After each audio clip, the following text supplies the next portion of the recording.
अलिबागमधील ST bus आगारामध्ये आज सकाळी एक प्रकार घडलाय, ज्यामध्ये प्रवासी आणि बस चालक आणि वाहक यांच्यामध्ये जोरदार वाद उभा राहिलाय.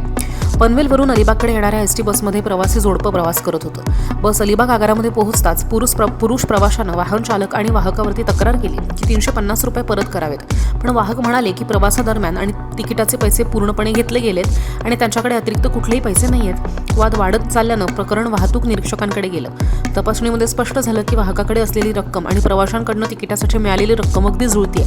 त्यामुळे वाहक निर्दोष असल्याचं नोंदवलं गेलं. तरीसुद्धा प्रवासी पुरुषानं स्वतःकडे असलेली रक्कम तपासण्यास नकार दिला आणि माझ्याकडे 10,000 असतील किंवा लाख रुपये असतील, मी का दाखवू, असं म्हणत शिवीगाळ सुरू केली. या कारणामुळे आगारामध्ये तणावाचं वातावरण निर्माण झालं.